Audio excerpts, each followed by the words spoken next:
Today is day 165 in a row, and we're reading from June the 14th. We're in a different spot than usual. We're in the guest room today. Doesn't mean you're invited, but it says the guest room, you feel me? Um, but today we're going to be reading from 1 Kings 12:20 through 13. We're going to follow up the Kings with Acts 9:26 through 43. Then Psalms 132, 1 through 18, and then wrapping up tonight's read with Proverbs 17:6.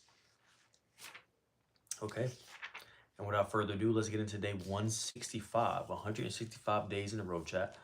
And if you want to see what I'm reading, this is what I'm reading. Maybe I'll read like this. Maybe I'll read like this. Y'all always ask me what I'm reading, so maybe I'll read like this today. But it's kind of awkward, but we'll figure it out. Okay, so 1 Kings 12:20 through 13. So when the people of Israel learned about Jeroboam's return from Egypt, they called an assembly and made him king over all Israel.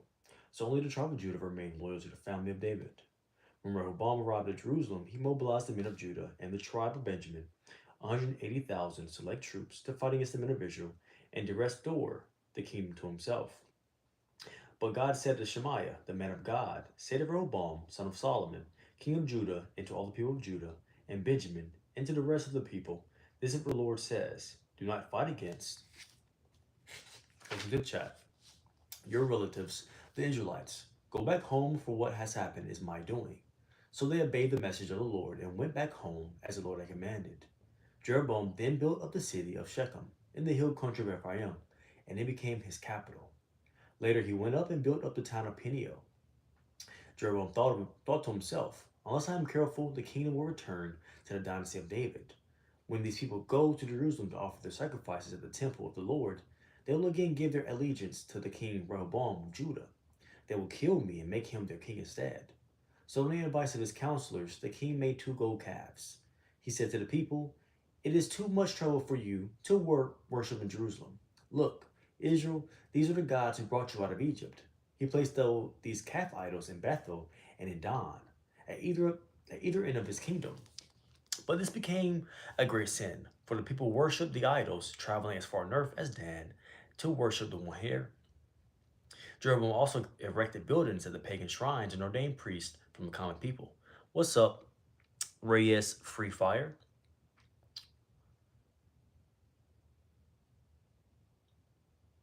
One second, I lost where I was real quick.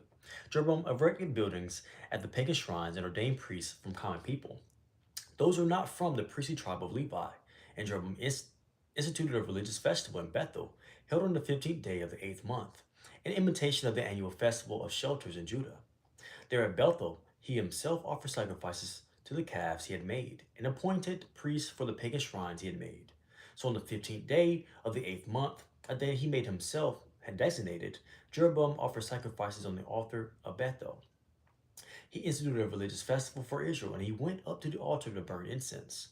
At the Lord's command, a man of God from Judah went to Bethel, arriving there just as Jeroboam was approaching the altar to burn incense.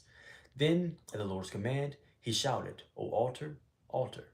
This is what the Lord says: a child named Josiah will be born into the dynasty of David. On you he will sacrifice the priests from the pagan shrines who come here to burn incense, and human bones will be burned on you.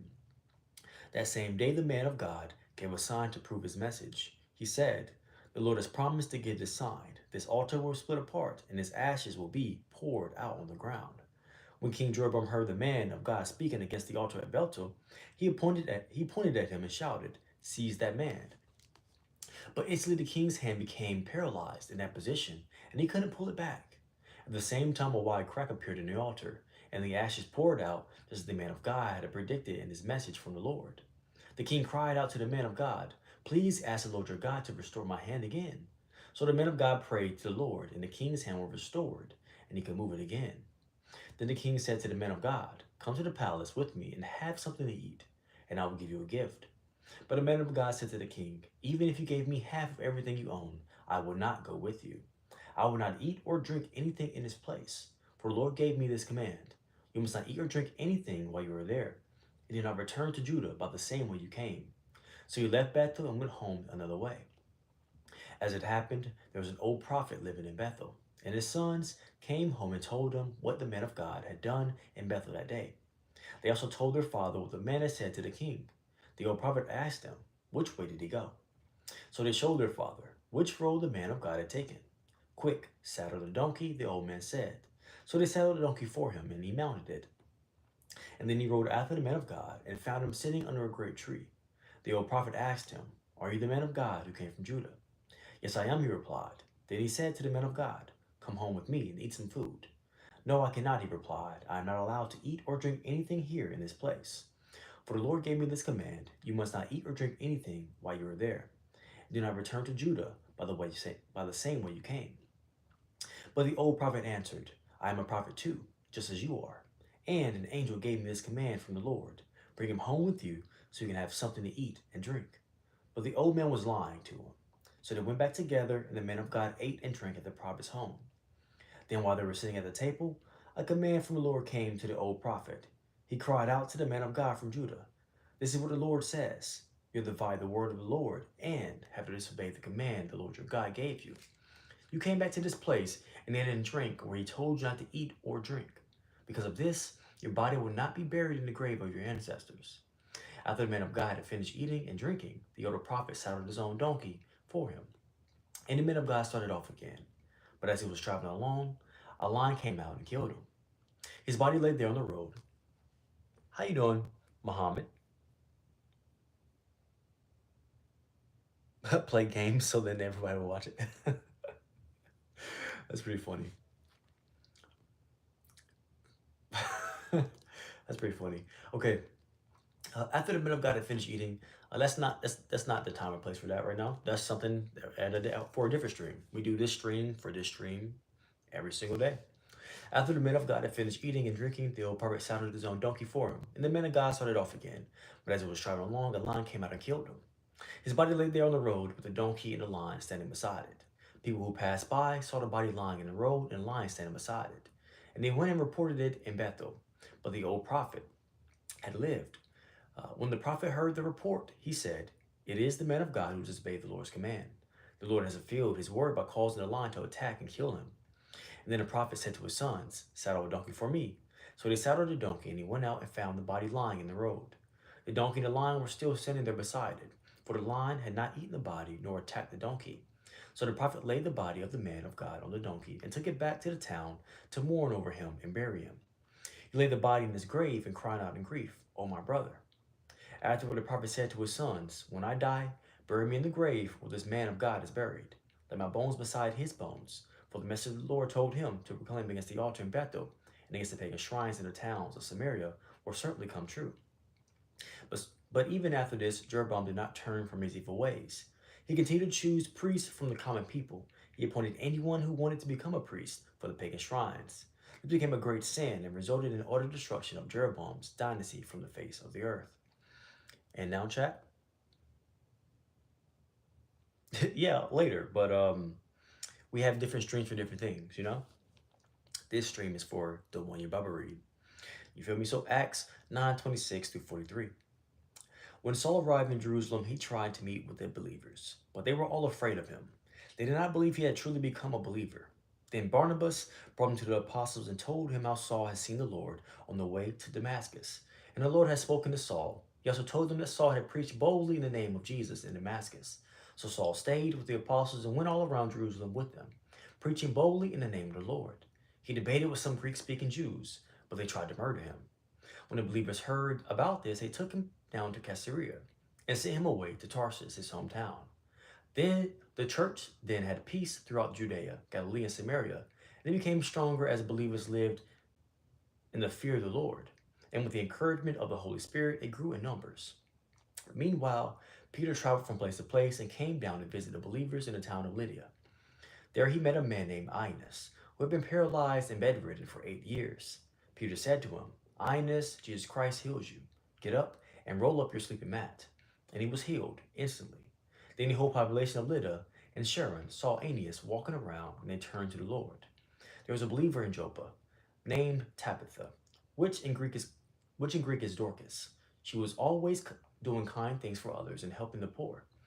About this time, she became ill and died. Her body was washed for burial and laid in an upstairs room. But the believers had heard Peter was nearby in Lydda, so they sent 2 men to beg him, "Please come as soon as possible." So Peter returned with them, and as soon as he arrived, they took him to the upstairs room. The room was filled with widows who were weeping and showing the coats and other clothes that Dorcas had made for them. But Peter asked them all to leave the room. Then he knelt and prayed. Turning the body, he said, "Get up, Tabitha." And she opened her eyes. When she saw Peter, she sat up. He gave her his hand and helped her up. Then she called. Then he called in the widows and all the believers, and he presented her to them alive. The news spread through the whole town, and many believed in the Lord. And Peter stayed a long time in Joppa, living with Simon, a tanner of hides. And now Psalms 132, 1 through 18. Lord, remember David and all that he suffered. He made a solemn promise to the Lord. He vowed to the mighty one of Israel, "I will not go home. I will not let myself rest. I will not let my eyes sleep, nor close my eyelids in slumber, until I find a place to build a house for the Lord, a sanctuary for the mighty one of Israel." We heard that the ark was in Ephrathah, and then we found it in the distant countryside of Yar. Let us go to the sanctuary of the Lord. Let us worship at the footstool of his throne. Arise, O Lord, and into your resting place, along with the ark, the symbol of your power. May your priests be clothed in godliness, and may your loyal servants sing for joy. For the sake of your servant David, do not reject the king you have anointed. The Lord swore an oath to David with a promise he would never take back. "I will place one of your descendants on your throne." If your descendants obey the terms of my covenant and the laws that I teach them, then your royal line will continue forever and ever. For the Lord has chosen Jerusalem. He has desired it for his home. "This is my resting place forever," he said. "I will live here, for this is my home I desired." I will bless the city and make it prosperous. I will satisfy its poor with food. I will clothe his priests with godliness. His faithful servants will sing for joy. Here I will increase the power of David. My anointed one will be a light for my people. I will clothe his enemies with shame, but he will be a glorious king. And now Proverbs 17:6. Oh, this is a vibe. That's cool. I'm glad it's a vibe, bro. Now Proverbs 17:6. What's up, Skit? How you doing, bro? Grandchildren are crown and glory of the aged. Parents are the pride of their children. And now, living in the fear of the Lord.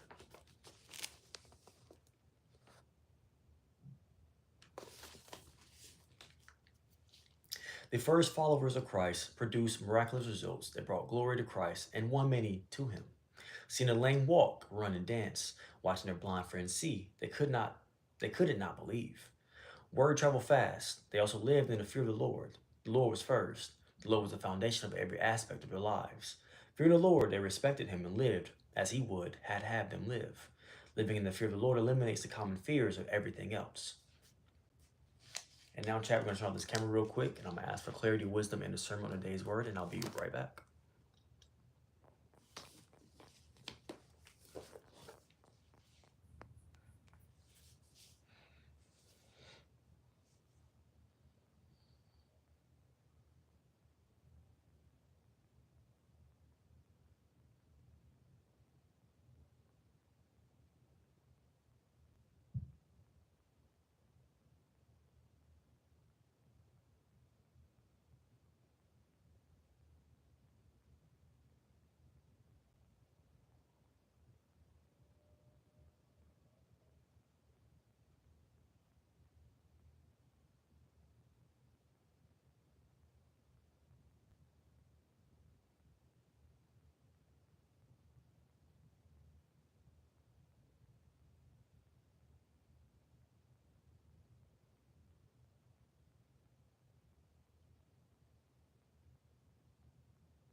I'm doing good, bro. How you doing?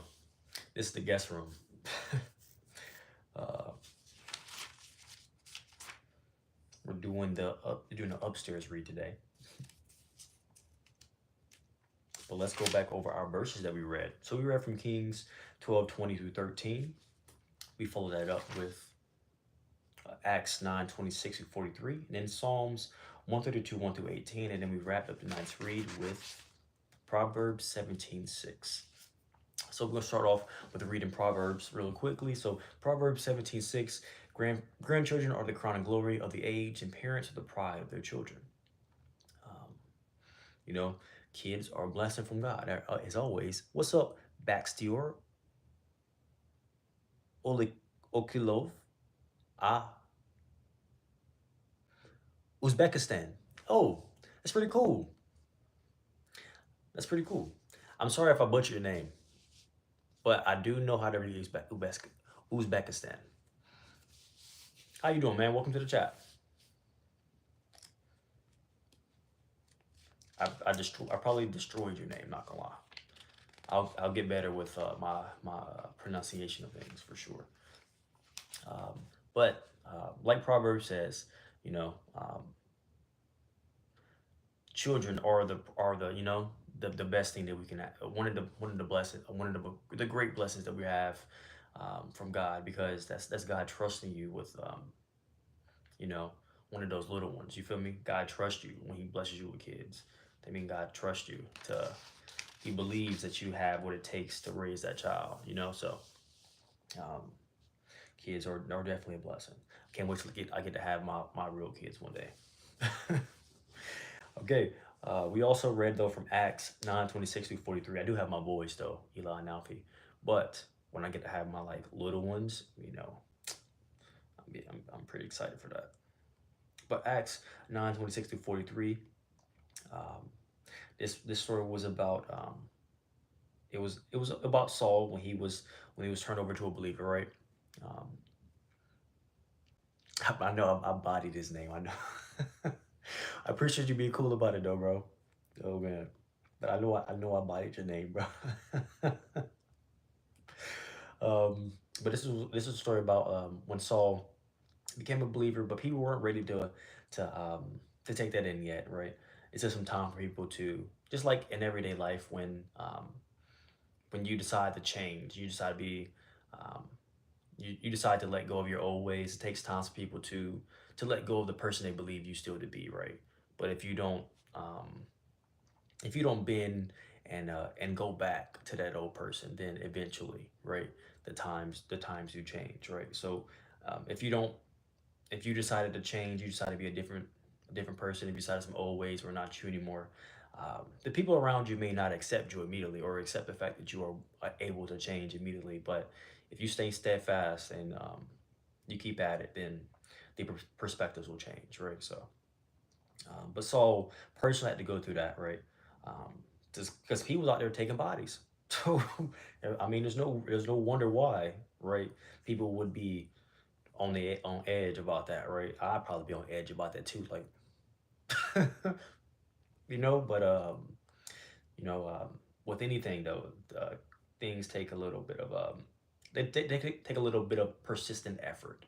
I don't really want to say time. I want to say persistent effort.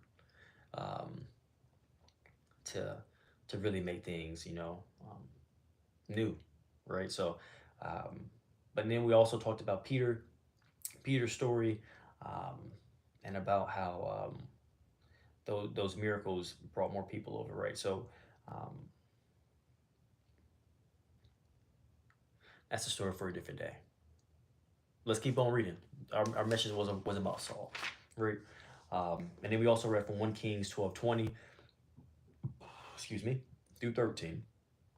Um, and this story was about Jeroboam's, right? So this is another story that we go over where greed and fear, right? So Jeroboam lived in a lot of fear. He was scared that he was going to lose what God gave him. This is another thing though. But if God blesses you with something, all you got to do is listen from that point forward, right? Um, but he was so scared. Um,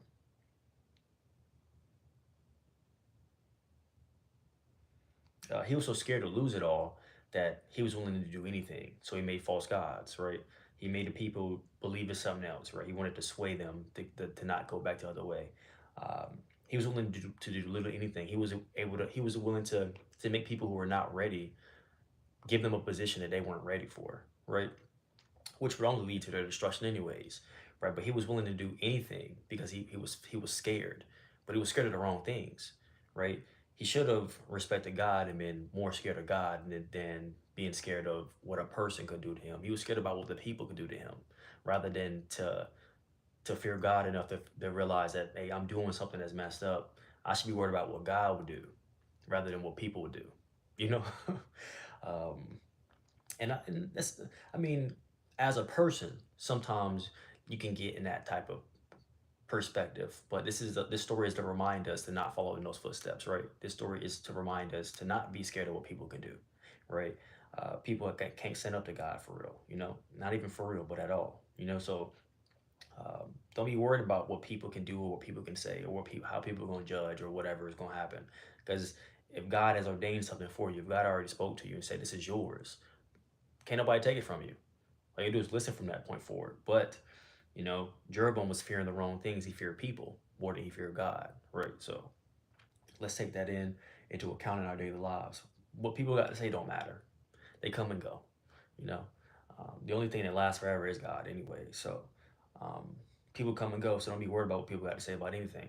You know, follow the path you were told to follow, and you'll be blessed in due time, right? So um, what God has for you is for you. Don't be worried about what people got to say about it. Um, so um, that was a story. That was a story about Jeroboam. Jeroboam, he was scared of people more than he was scared of God, right? So what's up, Ash? How you doing, man? Um, so let's not be worried about people got to say for real, because it don't really matter. They'll come and go. People will come and go. They'll stop by, see whatever they have to say, and then you probably never ever speak to them again. So don't even worry about what they got to say or whatever they believe in. If you were given a vision, if you were given an idea, the idea was given to you from God, right? You just move forward with it. Um, you know, don't be pieing and eyeing for everybody else's attention or what everybody else want to, or the approval of other people. Like, they can't do nothing for you. Their approval will do absolutely nothing for you, right? Um, it'll be there temporarily, and then it'll leave because they don't really care anyways. So don't even worry about stuff like that. So there's only one person who needs to approve of anything you're doing. So um, so don't worry about what other people think about that. Um, so, but that was a really good message, you know, so to you know, not worry about the naysayers, right? And we can learn that from like people that's playing in the NBA finals right now, right? There are so many people that talk trash about about these players, right? And we tell them saying they're not this or they're not that, right? But if they let what people say about them change their perspective on themselves, then they wouldn't have made it to the finals, right? They wouldn't have made it to the finals, right? So sometimes you gotta the see this in everyday life. You just look at it from a real perspective. If you let everybody persuade you on what your values are, then you will value nothing. You always be chasing their validation, and their validation will do nothing for you. So, um, you know, that was a great word today, to be honest. Um, there's only one that really matters for real. So that was today's One Year Bible Read Chat. This was day 165 in a row, and it was another great word as always. Another great word as always. You know, hi again, Ash. How you doing? I said hey last time, but this is the end of today's One Year Bible Read, and I'm glad you joined me for however brief a moment you did join and stop by. I do appreciate your presence as always. And now let's hit this outro. We all got that limitless core, baby. I appreciate you. I might even love you, but I'm for sure glad you woke up today. I wanted to go ahead and get this read in today because I have to work a little late today. But I didn't want to push the read too far out. So um, hope you guys enjoyed a more consistent time frame that we're trying to aim for the reads. And I'm gonna see you next time. Peace and see you later. See you later, Ash. See you, Skid. See you. You ate KFC today. Yum yum yum. Oh man, KFC is not bad sometimes. How you the gravy with the mashed potatoes? Dip the chicken in the gravy with the mashed potatoes. Maybe a little hot sauce in the gravy with the chicken and mashed potatoes. I don't eat nothing else though. The biscuits okay, but the chicken, is it the grilled? You remember when the grilled chicken was a craze? Let's leave. We about to do this. See, we do this every time. Remember the grilled chicken from KFC was a craze? Am I the only person that knows it that remembers this? Am I old, bro? But oh man, um, but dude, does anybody else remember when the grilled chicken from KFC was the thing when it first came out? I think it was a grilled chicken. I'm pretty sure it was a grilled chicken. I remember I tried it on release day, like it was a new pair of shoes. With my whole family, my whole because my mom, when I was a kid, she used to work at KFC. So we would go to KFC from every once in a while. It's not, we really ate Parker's chicken every Sunday after church. We didn't really eat KFC for real. But when they had that grilled chicken drop, it was like the whole family showed up. It's bad funny. I guess I'm old, bro. That's crazy. But that was a time, bro. I don't know if anybody else remembers this, but that was a time, bro. I'm not gonna lie. That was a time, bro. I'm not gonna lie. It's crazy. You eat Pringles? Pringles is fire. What flavor Pringles? I don't really like Pringles because they don't have no flavor for real. Does anybody else feel that way? Does anybody else feel like Pringles don't taste like anything? They taste like empty Lays, you know? They taste like empty Lays to me. But I know a lot of people that do like Pringles, but I just don't. I never got on the hype train. I'm not. I know I'm not that old, bro. I'm not even 30. So I know I'm not old. I'm not 30, bro. So I know I'm not old, bro. I'm a little far off from 30. You feel me? So I know I'm not old. I'm chilling. I'm chilling, you know?